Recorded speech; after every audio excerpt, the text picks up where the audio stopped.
Hey everyone, welcome to another multiplayer round for today. We'll end up here with Enso, Emporia Country Club, and Nokia. Should be a fun one with lots of separation holes and some difficult holes ahead of us. Nerdbuster's in there, Marco joined as well right at the end. Let's jump into it on hole 4. Hole 4, we got this tough wind. I'm taking a forehand line up there, not trying to get too aggressive. Let's see if I can get kind of close and maybe have a look. I don't. I'm not worried about it.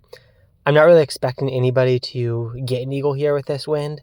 It happens, but it's a pretty rare line. There's Nerdbuster up there pretty far. So see if he can capitalize on that great looking drive. I'm kind of wondering how he got there. With that throw, maybe he went backhand or just a perfectly laced forehand drive. Let's see if he gets it there. Oh, he does. Nailing the eagle. So we're down 1 to Nerdbuster. Going into hole 2 is Enso 5. It's been giving me some fits lately. I take that glide roll rive, slide left, aim down to the left, and barely clear that wall with the rive. Hope I stop. See if I can get around this bamboo. I do get around the bamboo. 85 feet downhill with a 3 wind. Let's throw that about 35 feet. Just a little bit of power gets it down that wind. Marco looks like got a little bit of trouble there. Nerdbuster took the birdie as well. On 7, this is a good wind. I'm going to take the paradigm. Actually, Global League last time, I took the rive on this wind. Give that half disc of Anheuser. Oh, not quite enough Anheuser. We got just a little more Anheuser there. That could have gotten around the corner, been looking great. Looks like everybody might have similar trouble. I'm not quite sure where to scramble this. The high warship should get there okay. And it does. Nerdbuster lining up for another sweet eagle in the tough wind. Let's see what he's going to do here. Now he lays up next to it. So he's going to take his birdie. Tap that in there. Okay, now we're tied up with Nerdbuster. Got a couple on Marco. Going into Emporia. I started going this wide line here.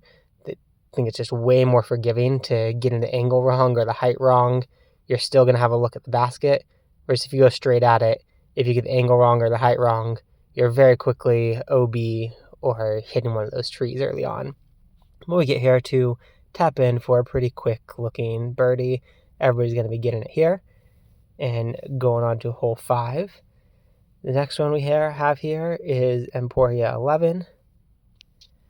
Emporia 11, I'm taking the Sapphire up here just to get close to that basket. If you get close enough, I should be able to get the throw in 59 feet. No problem. I round that up to 60 and throw it with the 60 feet of power. I think the Sapphire is a way more consistent play there than the Rive. You can get a more consistent distance as long as you don't have a headwind.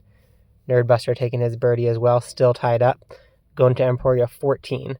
Really tough long hole here.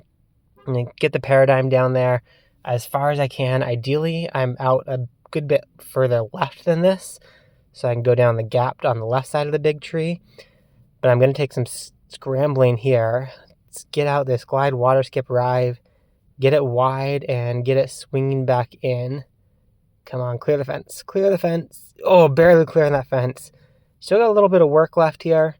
93 feet, the 2 headwind. Should throw this about 70, and it should get there okay. It does. Nerdbuster's out. Might have had a little bit of trouble there. I wasn't really watching his follow flights along the way. Marco coming in and taking the par. Here on the Beast 2, it's that glide roll rive. Get down low, throw it straight, and hopefully get up there by the basket. It's about this point that my baby wakes up, starts screaming at me, and so it's easy to miss that putt. Not too worried about it. Thankfully, I had a bit of the lead to not be too stressed about missing that putt. She is starving hungry right now, so I'm going to finish up the game while her bottle is warming up. Get the accurate glide Sapphire down here. Get this putt in. I think the last one we have is the Beast 11. A little bit of a trickier hole. See if we can get there okay, though, and close it out. Thankfully, it's pretty low stress at this point. Have a 5-stroke lead. So get this glide accurate Sapphire down low. Pull straight back and get it down here. I'm not even going to bother switching to the fuse. Just do the hope. Start thinking about week 8 of the player store and do my 50 power with the hope to get it in there and take that birdie on the win. Thanks for watching, guys. Good luck with your rounds. Stay bogey free.